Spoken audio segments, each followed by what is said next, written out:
I step off the elevator and hold the door for the guest, but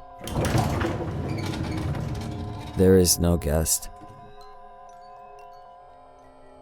I'm alone. The halls spoke out in endless starburst tracks from the elevator doors, and I do not know which way to go. I do not know. I do not know. I do not know. Down the hallway, directly ahead, I think I see. I thought one of the doors just at the edge of the darkness close. It's too far to be sure. It just barely struck the corner of my eye. Maybe if I had been looking for it. I couldn't have seen the guest try to scream for help as it closed. It was too far. Too far and too dark. But I know that's what the guests do. They scream for help, or for their mothers, or they just scream.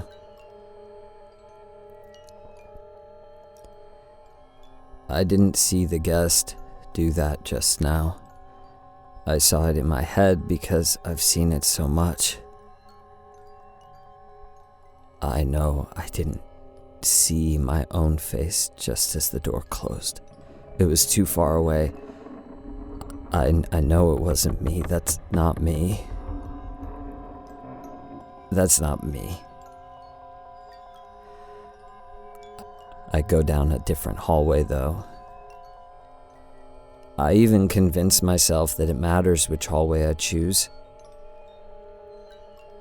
If I should be showing a guest to their room, I should be preparing. The manager should.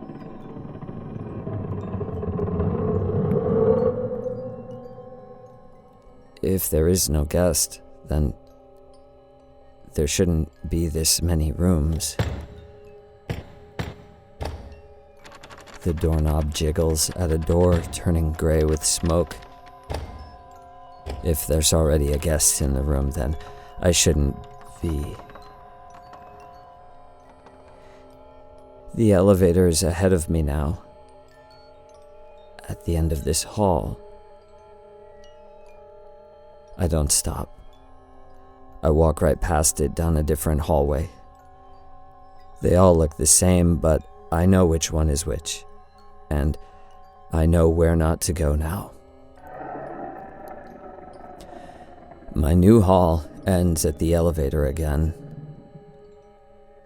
My new hall also has a room with a burnt door. A room filled with smoke and pounding screams. When I get to the elevator, I pick a new hall. Every elevator with its own starburst of hallways. Endless halls. I can wander them forever, without walking the same two. Each with its own rows of blank doors and columns of dark smoke oozing out the edges. More and more, the doors in the hallways are gray and black and burnt. The elevator doors are brassy and clean and scuffed. But now the guest rooms are all charred and something familiar is gushing out from the bottoms. The ceiling is soot and becomes a meaningless, shapeless void above me. I try to make myself heavier somehow. grip the floors with my footsteps. I don't want to fall up into that void. I don't know if I'll hit the ceiling or just fall forever. I turn past the elevator again. I hesitate before I go down a new hallway. The ceiling here is just a ceiling. The carpet isn't sickly wet from whatever parts of the burning guest leaked out. It doesn't stink or sting my eyes. I only hesitate for a second. If anything was watching me, they wouldn't have noticed. They wouldn't have noticed it. I know better than to go where the hotel makes you feel safe and clean. Nothing here is safe. Nothing here is clean. I walk down my filthy hall. And when I get to the elevator, I don't hesitate when I turn a corner. Every room is burnt. Every door is bent or cracked. The walls fade away, and every step takes me closer into more darkness. The light at the end scares me so much more, though. Behind me, I hear the elevator ding and the doors slide open. I tell myself not to run. There's no point in running. But when I hear the first footfall onto the wet carpet,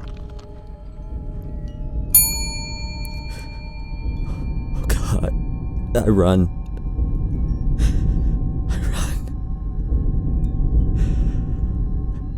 I don't want it to get me. I don't want it to touch me. Without anywhere to go, I run. The gore-soaked carpet sucks at my feet, hobbling my pursuer. He screams at me. I don't stop. I make my turn at the elevator again, just as it dings, and the doors slide open. Someone screams again with my voice. I run faster. I want the soot-black ceiling to take me. I want to sink into the cold, bleeding carpet. I want the gray walls and nothing else. I can still hear my voice screaming. But it's not my pursuer. It's me screaming. I don't scream for help because there isn't any. I don't scream for my mother because I don't have one. I just scream.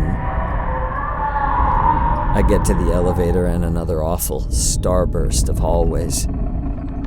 But my new hallway isn't on fire or bleeding sick, familiar viscera into the carpet. Every door is an elevator. The void is gone. The smoke is gone. The starbursts are gone. Behind me, the elevator door dings.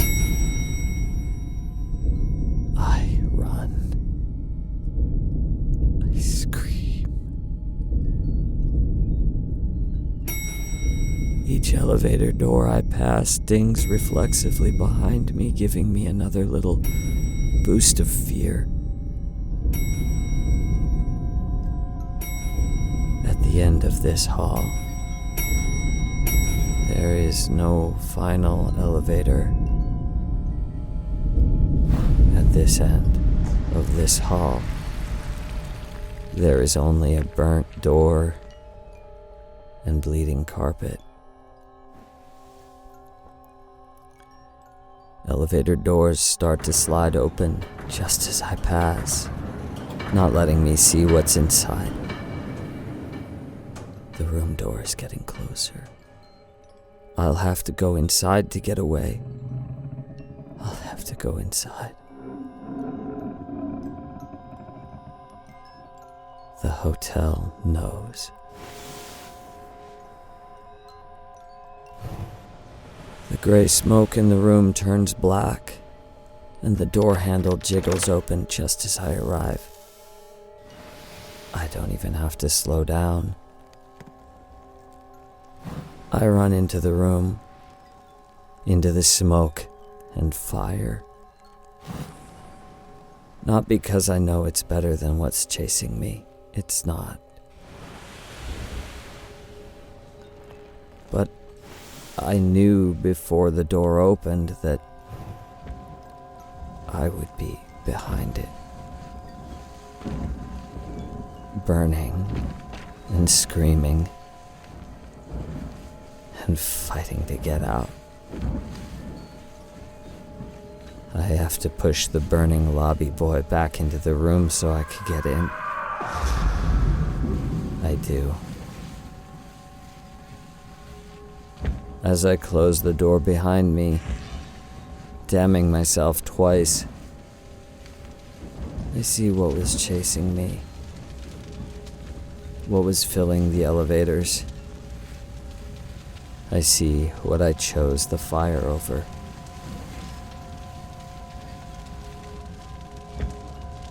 I see me, desperately trying to follow into the burning room. I see the fear in his eyes, in my eyes,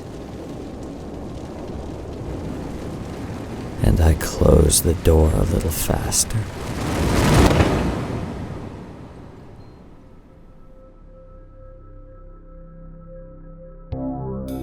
The Hotel was created and produced by Veronica, California, and Mark Whitten, starring Kelly Nienaltowski as the manager, Mark Whitten as the lobby boy, Graham Rowat as the owner, and Christa Lewis. Music by Lauren Picorni, West Rodri, and special guest composer Zach Tatom-Drake. And produced by Pacific Obadiah.